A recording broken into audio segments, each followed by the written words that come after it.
মাত্র ১৬ রানেই পাকিস্তানের ৩ উইকেট ফেলে দিয়ে অসাধারণ টেস্টে যাত্রা বাংলাদেশের। আব্দুল্লাহ শফিক, শান মাসুদ, এমনকি শূন্যের ঘরে বাবর আজমকেও প্যাভিলিয়নে পাঠান শরীফুল আর হাসান মাহমুদ। টেস্টের প্রথম দিনটা দারুণ কাটানো বাংলাদেশ দ্বিতীয় দিনে লাঞ্চের আগ পর্যন্ত পেল না তেমন কোনো ফল। ভয়ঙ্কর হয়ে ওঠা টাইগার বোলিং অ্যাটাককে দুর্দান্তভাবে সামলালেন মোহাম্মদ রিজওয়ান ও সৌদ সাকিল। পাকিস্তানের মিডল অর্ডারের শক্তির জায়গাতেই পরাস্ত টাইগাররা। উল্টো দিকে বাংলাদেশের গলার কাটা হয়ে দাঁড়ানো সৌদ সাকিল এদিন গড়ে নেন নতুন একটি রেকর্ড।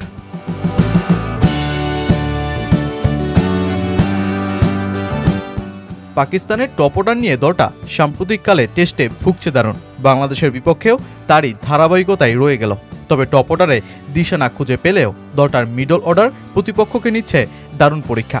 গত ২ বছরের পরিসংখ্যান বলছে টেস্টে পাকিস্তানের ৪ থেকে ৭ নং পজিশনের ব্যাটিং গড় ৪৫.০২, যা কিনা এই সময়ে টেস্টের যে কোনো দলের চাইতেও বেশি। দলটা সেই শক্তিমত্তাতেই আটকে গেল বাংলাদেশ।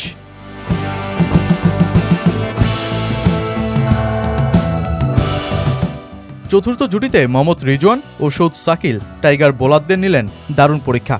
দুজনের ব্যাট থেকে আসলো সেঞ্চুরি, দুজনেই একই সাথে ক্যারিয়ারের তৃতীয় সেঞ্চুরি স্পর্শ করেন এদিন। পাকিস্তানের মিডল অর্ডারে শাকিল যেন হয়ে উঠেছেন এক ত্রাসের নাম।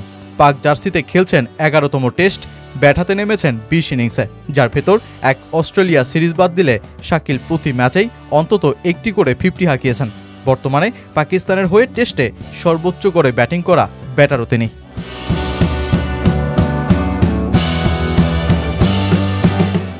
বাংলাদেশের বিপক্ষে শাকিল করেছেন দারুণ এক রেকর্ডও। চাপের মুখে রিজওয়ানকে সাথে নিয়ে যেমন এগিয়ে নিয়েছেন ইনিংস, তেমনি দ্রুততম রানের উপহারও পেয়েছেন।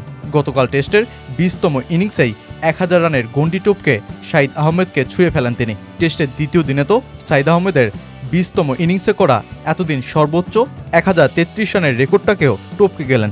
শাকিলের এখন এই সময়ের রান ১০৮০ পেরিয়ে।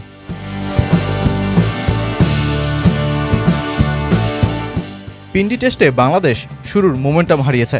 শাকিল ও রিজওয়ান পাকিস্তানকে বসিয়েছে টেস্টের ড্রাইভিং সিটে।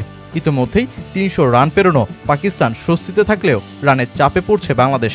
দ্রুত উইকেট না ফেলতে পারলে ছিটকে যেতে পারে ম্যাচের গতিপথ।